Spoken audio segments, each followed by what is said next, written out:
السلام علیکم ورحمۃ اللہ وبرکاتہ۔ الحمدللہ رب العالمین والصلاة والسلام علی رسولہ الکریم وعلی آلہ وصحبہ اجمعین وبعد۔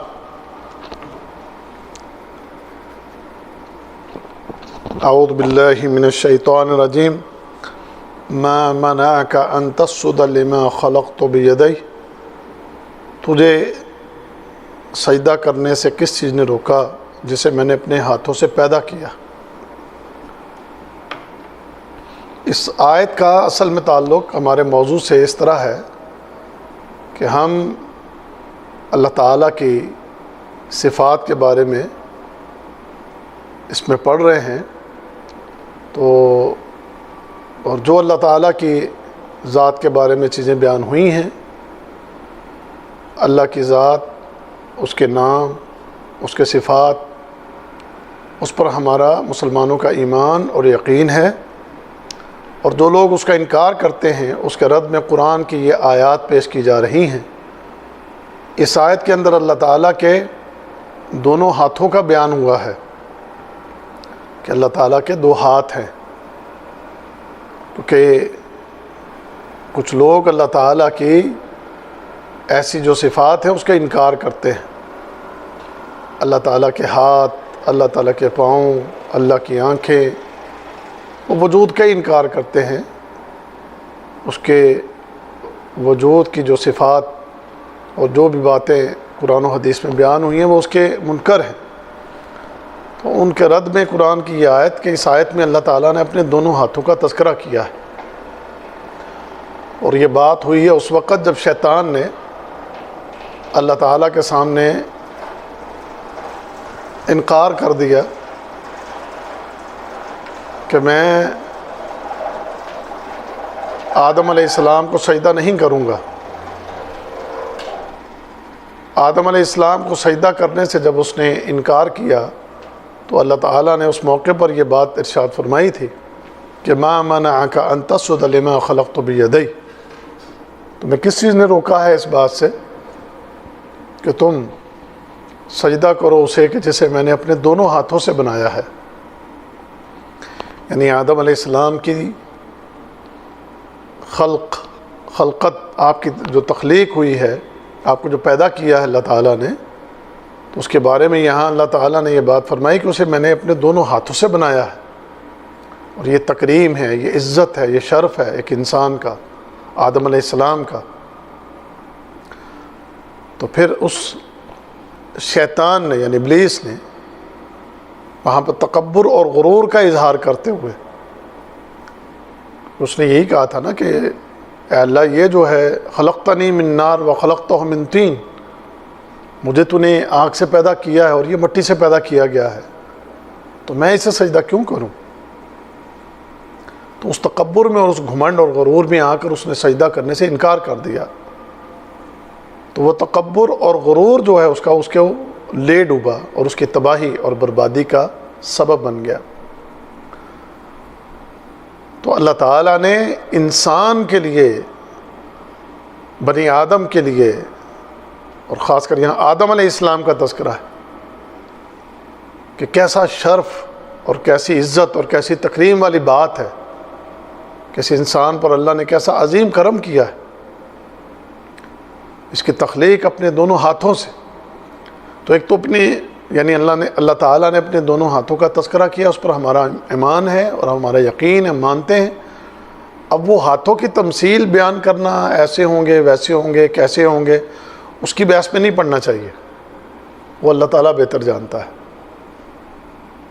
لیس کمثلہ شیء، اس کی طرح کی کوئی چیز ہم مثال نہیں دے سکتے کہ اس کے ہاتھ ایسے ہیں، اس کی انگلیاں ہیں،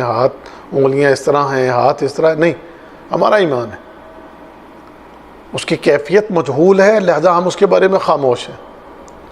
تو جو چیز موجود ہے اس پر ہم یقین رکھتے ہیں، ایمان رکھتے ہیں، اور اسی کو بیان کرتے ہیں۔ پھر اس کے بعد اس انسان کے لیے یہ جو اعزاز کی بات ہم کر رہے ہیں کہ تقریباً آپ مخلوق میں جو بھی آپ پڑھتے ہیں تو اللہ تعالیٰ نے ہر چیز کے بارے میں یہ فرمایا کہ میں نے اسے حکم دیا اور وہ چیز بن گئی۔ ہر چیز کو، جیسے فرمایا نا جب ہم نے کسی چیز کا ارادہ کیا اور کہا کن فیکون، ہم نے کہا اور وہ ہو گیا. لیکن انسان کے بارے میں فرمایا کہ اسے ہم نے اپنے دونوں ہاتھوں سے بنایا ہے، اسے دونوں ہاتھوں سے پیدا کیا. تو جس سے اللہ تعالیٰ نے جسے اپنے ہاتھوں سے بنایا ہے، پھر اس کے لیے اللہ کی محبت اور اللہ کے پیار کا معاملہ، پھر جیسے ہم جانتے ہیں اس انسان کے لیے فرمایا کہ بالناس لرؤوف الرحیم، اللہ تعالیٰ لوگوں کے ساتھ رؤوف ہے، رحیم ہے. ان ربی رحیم ودود، رب ہمارا رحیم اور ودود ہے، پھر اس کا پیار اور محبت بھی بہت ہے اس سے. یہ الگ بات ہے کہ یہ انسان اس معاملے میں تساہل کا شکار ہے، جہالت میں ڈوبا ہوا ہے، غفلت میں ڈوبا ہوا ہے، لیکن اللہ نے اس کے ساتھ بڑا عزت والا، تکریم والا، محبت والا معاملہ کیا ہے. تو یہاں پر اور اسی طرح اگلی آیت میں سورہ مائدہ کی جو آیت، اس میں بھی اللہ تعالیٰ کے ہاتھ کا تذکرہ ہے. وقالت اليہود ید اللہ مغلولہ غلت ایدیہم ولعنوا بما قالوا بل یداہ مبسوطتان ينفق کیف یشاء. یہودیوں نے کہا کہ اللہ کا ہاتھ بندھا ہوا ہے، تو اللہ نے ان کو جواب دیا غلت ایدیہم، ہاتھ ان کے بندھے ہوئے ہیں. وَلُعِنُوا بِمَا قَالُوا، اور ان پر اللہ کی طرف سے لعنت ہے کہ جو ان کی بات یا جو یہ بات کرتے اور کہتے ہیں اس وجہ سے ان پر اللہ کی لعنت. بلکہ اللہ کے دونوں ہاتھ، یہاں اللہ کے دونوں ہاتھ کا تذکرہ، بل یداہ، اس کے دونوں ہاتھ مبسوطتان، کھلے ہوئے ہیں، ينفق کیف یشاء، اور جیسے چاہتا ہے ویسے خرچ کرتا ہے. تو اس آیت میں بھی اللہ تعالیٰ کے ہاتھوں کا اور دو ہاتھوں کا واضح تذکرہ ہے کہ اس کے دونوں ہاتھ کھلے ہیں. اس سے یہ پتہ چلا کہ اللہ کے ہاتھ دو ہیں. واضح طور پر اللہ تعالیٰ نے یہاں پر بل یداہ، تثنیہ کا صیغہ یہاں پر، مبسوطتان، کھلے ہوئے ہیں. تو اللہ تعالیٰ کے دو ہاتھ ہیں، اس آیت سے بھی یہ دلیل مل گئی. اور یہاں پر یہودیوں کا تذکرہ ہوا ہے. یہودی اصل میں ایک ایسی قوم تھی کہ وہ جو ایک عرصہ دراز تک فرعون کے زیر اثر رہی. نفسیاتی مریض تھے تقریباً، یہ ذہنی مریض جیسے ہوتے ہیں، اس قسم کی یہ قوم تھی. غلامی کی زندگی بسر کی تھی اور ڈر اور خوف کے سائے میں زندگی بسر کی تھی، اور فرعون کے ظلم و ستم سہتے ہوئے زندگی بسر کی تھی. تو دماغی طور پر بے وقوف اور بڑے ہی جلد باز اور بڑے ہی ناشکرے قسم کے لوگ تھے. اب اس ہستی کے بارے میں ایسی باتیں کرنے لگے کہ جس ہستی نے انہیں فرعون سے نجات دی، جس ہستی نے انہیں زمین کا وارث بنایا، جس ہستی نے انہیں زمینوں پر حکومت دی، غلامیوں سے نکال کے بادشاہتیں عطا کی، حکومتیں عطا کی، زمینیں عطا کی، عزتیں عطا کی. لیکن ایسی بدبخت یہ قوم ہے، آج تک یہ موجود ہیں، یہ بنی اسرائیل. اور یہ حضرت عیسیٰ علیہ السلام ہی آ کر ان کا مکمل خاتمہ کریں گے. تب تک یہ بدبخت اس روئے زمین پر بوجھ ہیں اور موجود ہیں. یہ یہودی طرح طرح کے بہتان لگانے والے اور گھٹیا زبان استعمال کرنے والے اور خوفناک جملے ادا کرنے والے، ان یہودیوں کی یہ پرانی روش، پرانا ان کا طرز عمل. تو ان یہودیوں نے رب کائنات کے بارے میں یہ گھٹیا بات کہی. کوئی تنگی آ گئی، پریشانی آ گئی تو اللہ کے بارے میں کہنے لگ گیا کہ اللہ کے تو ہاتھ جو ہیں وہ بندھے ہوئے ہیں، تنگی کا شکار ہیں، اس لیے ہم تنگی کا شکار ہیں، اس لیے ہمارے ہاں تنگی ہے. اس کا ہاتھ تنگ ہے تو ہمارا بھی ہاتھ تنگ ہے، معاذ اللہ. تو رب کائنات نے پھر جواب دیا، فرمایا غلت ایدیہم، ہاتھ تمہارے بندھے ہوئے ہیں، تمہیں خزانوں کا مالک بھی اللہ بنا دے تو تم نے وہ اللہ کی راہ میں خرچ نہیں کرنے، غریبوں مسکینوں فقیروں پر خرچ نہیں کرنے، بلکہ تم اتنے گھٹیا ہو، اس اللہ کی عطا کو لوگوں سے روک کر اپنے پاس خزانے جمع کرو گے۔ آج بھی یہودی دنیا کے امیر ترین لوگ آپ کو ان میں ملیں گے، لیکن بخیل اور بس اپنے پاس مال کے ڈھیر لگانے والے اور اپنی دولت کو بڑھانے کے چکر میں اور لوگوں پر خرچ نہ کرنے والے، ہاتھ ان کے بدے ہوئے ہیں۔ اور دوسری بات، وَلُعِنُوا بِمَا قَالُوا، ان پر لعنت ہو ان کے اس قول کی وجہ سے، ان کی باتوں کی وجہ سے، یہ لعنت کے مستحق، اتنی بڑی ناشکری قوم ہے اور اتنے بڑے یہ کفر کرنے والے اور اتنے بڑے بدبخت ہیں کہ رب کائنات کو کس طریقے سے جو ہے وہ اس کی ذات کے بارے میں بات کر رہے ہیں اور کس انداز میں یہ جملے کہنے کی جرات کر رہے ہیں۔ تو اللہ تعالیٰ کے ہاتھ تو کھلے ہوئے ہیں، کب سے کائنات بنی ہوئی ہے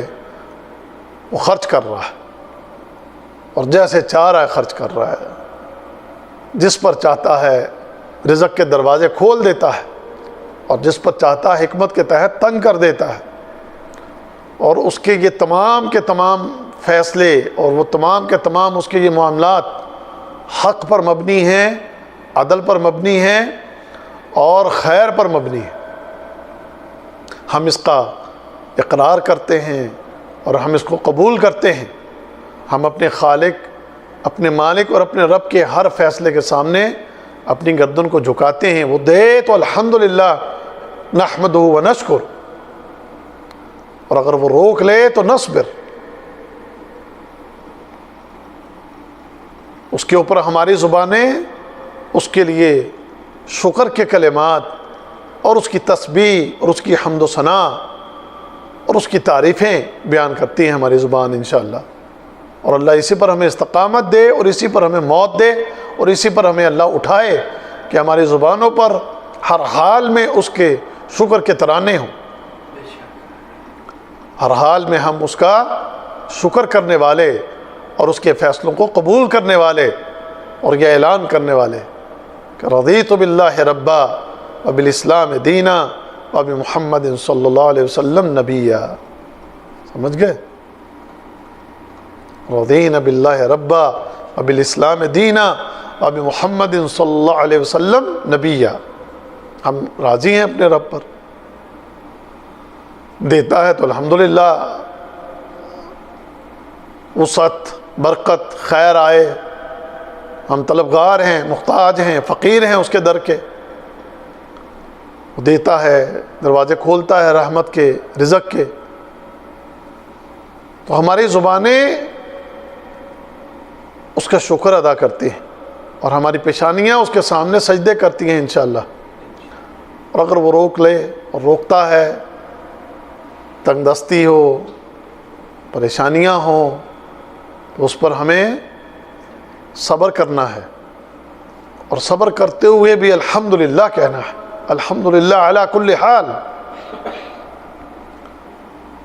کیونکہ ہم جانتے ہیں کہ ہمارے رب کے پاس جتنے خزانے ہیں، جتنی وسعتوں اور برکتوں والے ہیں کہ روز اول سے وہ خرچ کر رہا ہے اور قیامت تک وہ خرچ کرتا رہے گا، اس کے خزانوں میں کبھی کمی نہیں آئی نہ آئے گی۔ کتنی مخلوق ہے جو اس کے خزانوں سے رزق لے رہی ہے، صرف انسان ہی نہیں، دریاؤں سمندروں کی مخلوق، جنگلوں کی مخلوق، فضاؤں کی مخلوق، وادیوں کی مخلوق، پہاڑوں کی مخلوق، زمینوں کی مخلوق، ہر مخلوق وافر مقدار میں رزق پا رہی ہے، کھا رہی ہے، لیکن اس کے خزانے میں کوئی کمی نہیں آئی۔ نبی کریم صلی اللہ علیہ وسلم نے فرمایا نا، سارے لوگ، ساری مخلوق ایک جگہ جمع ہو جائے اور مانگنے لگ جائیں، اللہ اتنا دے دے جتنا وہ مانگ رہے ہیں یا اس سے بھی زیادہ دے دے، دگنا دے دے، تو اللہ کے خزانے میں تو اتنی بھی کمی نہیں آئے گی کہ تم سمندر کے اندر انگلی ڈبو کے نکال لو تو سمندر کو کوئی فرق نہیں پڑنے لگا،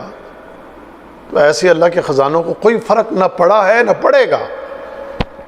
للہ خزائن السماوات والارض، زمین و آسمان کے سارے خزانے اس کے پاس ہیں،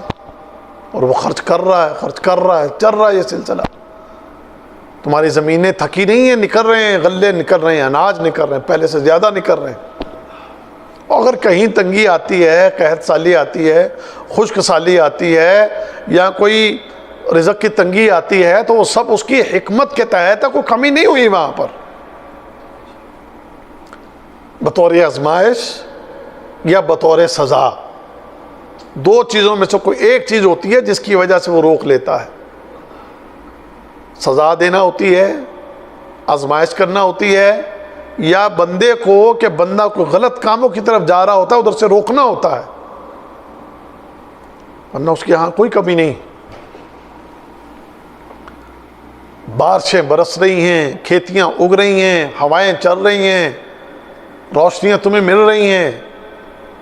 تمہاری ایک ایک ضرورت وہ پوری ہو رہی ہے، زمینوں سے پانی نکل رہا ہے، تمہاری پیاس بجھ رہی ہے، تمہاری بھوک مٹ رہی ہے، پہننے کو تمہیں کپڑے مل رہے ہیں، یہ سب خزانوں میں سے آ رہا ہے، اس کے خزانوں میں سے تمہیں مل رہا ہے۔ تمہیں جینے کے لیے جن جن چیزوں کی ضرورت ہے، ایک ایک چیز کا، ہواؤں کا، روشنیوں کا، آکسیجن کا، کون کون سی چیز ہے جس کو تم گنو گے کہ اس کے خزانے ہیں، وہ سب تمہیں دے رہا ہے اور مفت میں دے رہا ہے۔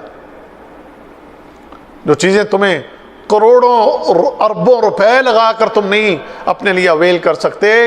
وہ چیزیں تمہیں مفت میں دے رہا ہے۔ سورج کی روشنی اگر روک لی جائے تو تم کروڑوں اربوں خربوں خرچ کر لو تو اس طرح کی روشنی تم لا نہیں سکتے کہ جو روشنی تمہیں اصل میں چاہیے۔ یہاں پر اکثر ایک بات، اور خاص کر ان ملکوں میں کہ جن ملکوں کے اندر سورج ایک عرصہ نہیں نکلتا، اور یہاں کی بات میں نے کی ان لوگوں کے لیے کہ جو زیادہ تر آفیسز کے اندر رہتے ہیں، گھروں میں زیادہ رہتے ہیں، ایئر کنڈیشنز میں زیادہ تر رہتے ہیں، ان کو ایک بڑی بیماری اکثر لگ جاتی ہے۔ اکثر ان کو جو ہے نا وہ بیماری دیکھنے کو اور سننے کو ملتی ہے، کہتے ہیں جی اس کے اندر وٹامن ڈی کی کمی ہے، اور جب وٹامن ڈی کی کمی ہوتی ہے ہڈیاں کمزور ہوتی ہیں، جسم درد کرتا ہے، ایڑیاں درد کرتی ہیں، اور انسان کا جناب سسٹم جو ہے نا وہ صحیح طرح کام نہیں کر رہا ہوتا۔ اب وہاں پر ڈاکٹر کیا کہتے ہیں؟ کہتے ہیں جی وٹامن ڈی کی کمی کے لیے ضروری ہے کہ آپ سورج کی روشنی لیں۔ آپ اگر سورج کی روشنی لیں گے تو یہ وٹامن ڈی کی کمی نہیں ہوگی آپ میں۔ اور یہ بیماری وٹامن ڈی کی کمی کی اکثر ان ملکوں میں ہوتی ہے جہاں پر لوگ سورج کی روشنی سے دور رہتے ہیں یا وہاں پر سورج کم نکلتا ہے، ان لوگوں کو یہ مسئلہ ہوتا ہے۔ اب یہ آپ ہزار واٹ کے بلب لگا کے روشنیاں پیدا کر لو، لیکن یہ روشنی آپ کے جسم میں وہ وٹامنز پیدا نہیں کرے گی کہ جو وٹامنز آپ کے اندر سورج کی وجہ سے پیدا ہوتے ہیں، سورج کے ذریعے پیدا ہوتے ہیں، سورج کی روشنی کے ذریعے پیدا ہوتے ہیں۔ تو یہ چیزیں آپ اس خالق اور مالک سے مفت میں لے رہے ہو، تمہیں مل رہی ہیں۔ تمہارے جسم میں کن کن چیزوں کے ذریعے تمہارے جسم کی پرورش ہو رہی ہے تمہیں پتہ ہی نہیں ہے، یہ رزق تمہیں کون دے رہا ہے۔ ہوائیں ایک کردار ادا کرتی ہیں، سردی ایک کردار ادا کرتی ہے، گرمی ایک کردار ادا کرتی ہے، تمہارے جسم سے نکلنے والا پسینہ تمہارے جسم کے بڑھانے کا اور جسم کی توانائی میں ایک کردار ادا کرتا ہے، تمہارا کھانا، تمہارا پینا، اور کھانے اور پینے میں مختلف قسم کی سبزیاں، دالیں، گوشت، اور پھر نہ جانے کیا کیا آئٹم جو تم بنا کر اس کے اندر ڈالے جانے والے مسالے اور اس کے اندر ڈالے جانے والے مختلف قسم کی، یہ ٹماٹر ڈالیں، یہ جناب اس کے اندر لہسن ڈالا ہے، یہ اس کے اندر جناب ادرک ڈالا ہے، اس کے اندر فلاں چیز ڈالی ہے، یہ سارے کے سارے رزق تمہیں کہاں سے آ رہے ہیں بھائی؟ جو تمہارے جسم میں ان تمام توانائیوں کو بڑھاتے، پیدا کرتے، یہ سارے رزق کہاں سے آ رہے ہیں؟ یہ سب تمہیں اللہ دے رہا ہے۔ تو اس کے ہاتھ تو ایسے کھلے ہیں کہ تمہیں ایسی ایسی چیزیں دے رہا ہے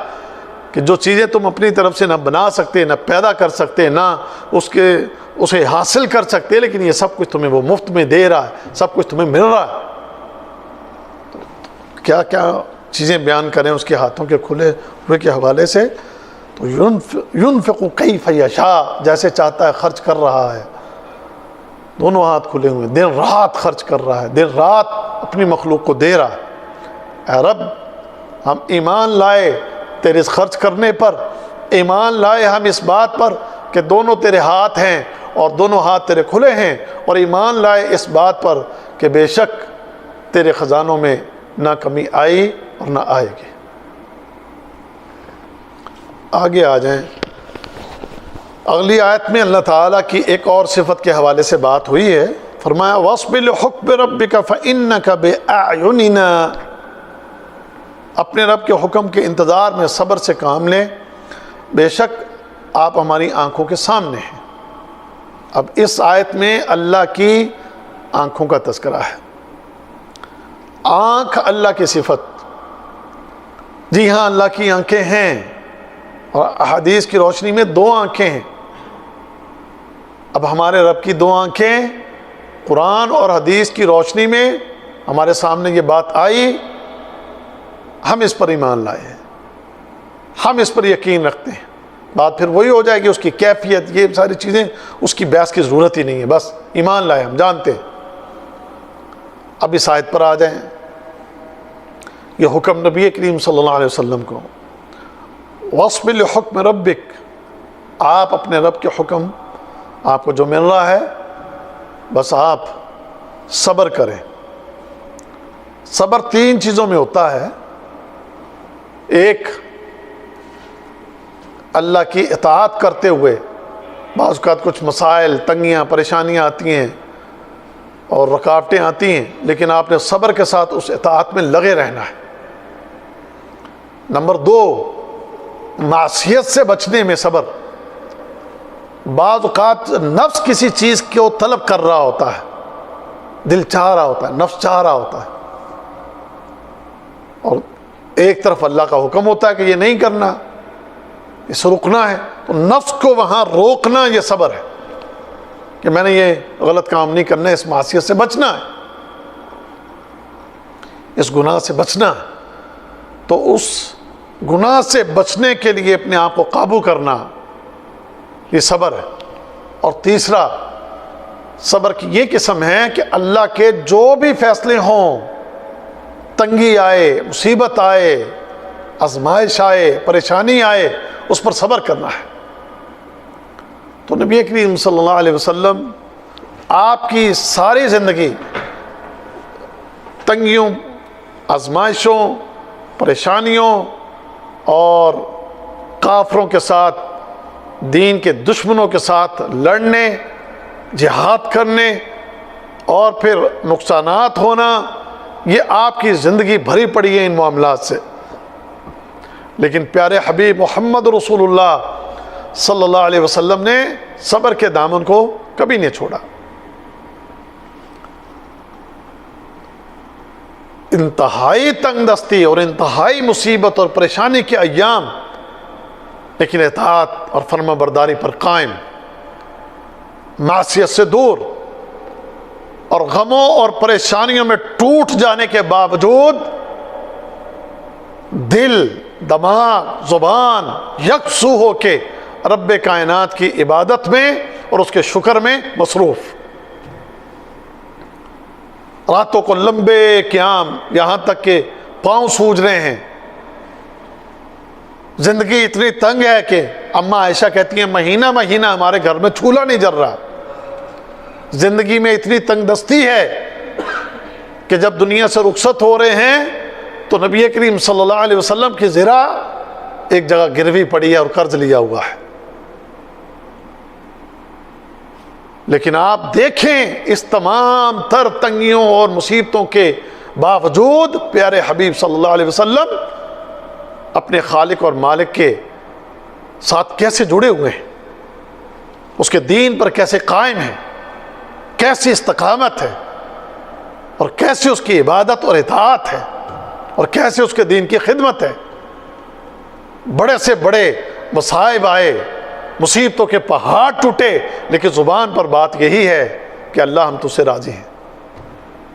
اے اللہ ہم تجھ سے راضی ہیں، اے اللہ ہم تجھ سے راضی ہیں۔ بیٹا ابراہیم فوت ہو گیا تو کہتے ہیں اللہ دل بھی غمگین ہے، دل غمگین ہے، لیکن زبان پر تیری ذات سے کوئی شکوہ نہیں، یہ زبان تیرا شکریہ ادا کرتی ہے۔ آپ کی زندگی میں آپ کے ساتھ کیا کچھ نہیں ظالموں اور کافروں نے کیا، آپ کو اپنے گھر سے نکلنے پر مجبور کر دیا، آپ کی بیٹیوں کو طلاق دلوائی گئی، آپ کو لولہان کیا گیا، آپ کے دانت مبارک شہید کیے گئے، 3 سال تک شیب ابی طالب گھاٹی کے اندر محصور کر دیا گیا، آپ کے ساتھیوں کو شہید کر دیا گیا،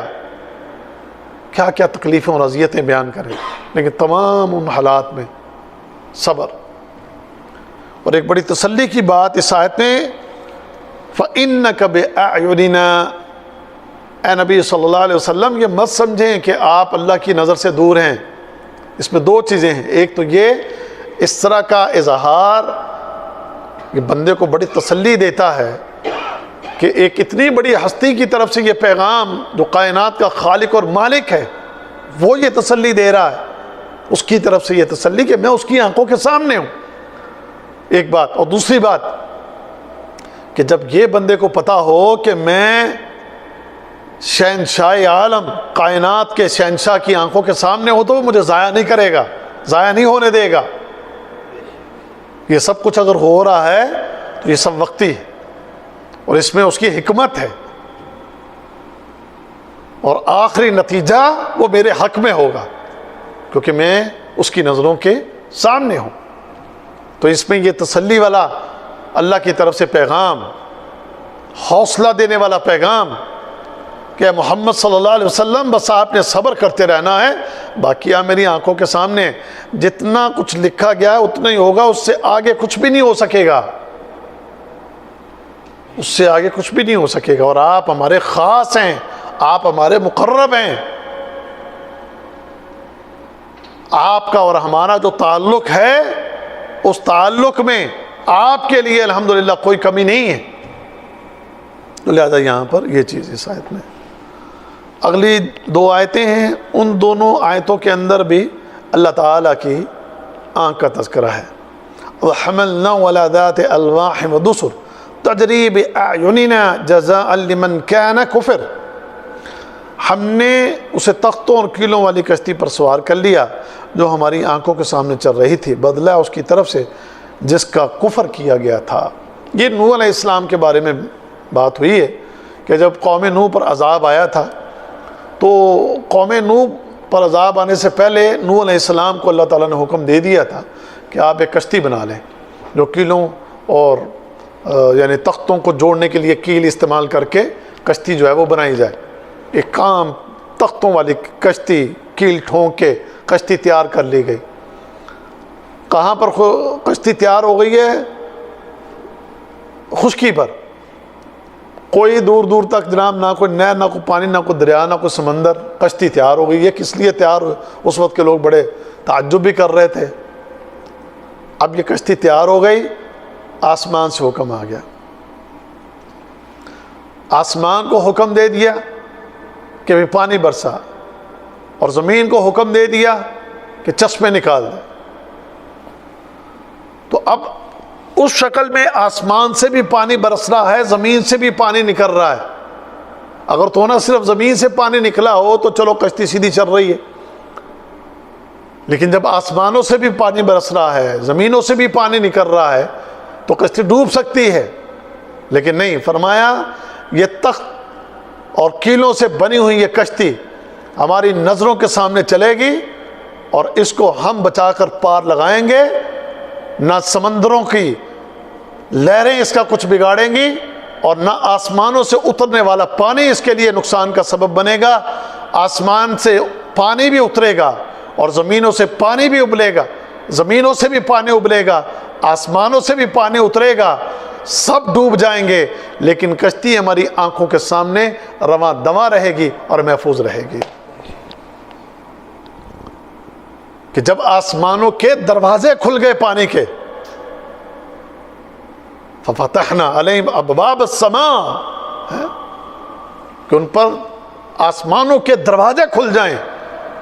اور زمین بھی جناب چشمے ابال دے۔ دریاؤں میں، سمندروں میں جب طوفان آتے ہیں تو بڑے بڑے جہاز جو ہیں، سمندری جہاز، وہ ڈوب جاتے ہیں، لیکن اس دنیا میں یا روئے زمین پر اس اتنے بڑے طوفان کے اندر جب سب ڈوب گئے ہیں، لیکن نوح علیہ السلام کی کشتی وہ محفوظ ہے، نوح علیہ السلام کے ماننے والے محفوظ ہیں۔ اور یہاں پر کہ ہم دیکھ رہے ہیں، اور یہ بدلہ ہے اے نوح اور نوح کے ماننے والوں اس ہستی کی طرف سے کہ جس ہستی کا تمہارے یہ ارد گرد کے یہ تباہ اور برباد ہونے والے لوگوں نے انکار کیا تھا، ان کی تباہی اور بربادی اور تمہارے لیے جزا اور بدلہ کہ تمہیں ہم پار لگا رہے ہیں۔ اللہ اکبر۔ اگلی آیت میں بھی اللہ کی آنکھ، وَأَلْقَيْتُ عَلَيْكَ مَحَبَّةً مِّنِّي وَلِتُصْنَعَ عَلَىٰ عَيْنِي، اور میں نے اپنی طرف سے خاص محبت اور مقبولیت تجھ پر ڈال دی تاکہ تیری پرورش میری آنکھوں کے سامنے کی جائے۔ اللہ اکبر کبیرہ۔ یہ بھی آنکھ اللہ تعالیٰ کا دیکھنا، اور یہ اصل واقعہ حضرت موسیٰ علیہ السلام کا ہے کہ جب موسیٰ علیہ السلام کو ان کی والدہ نے سمندر میں ڈال دیا، دریا میں ڈال دیا، تو فرعون کے فوجی وہ تو ڈھونڈ رہے تھے کوئی بچہ جو بھی بنی اسرائیل کا ملے گا اس کو قتل کرنا ہے،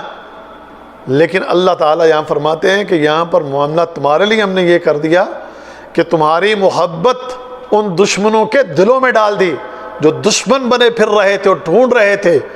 اور وہ خون کے پیاسے تھے، لیکن ہم نے ان سب کے دلوں میں آپ کی محبت ڈال دی۔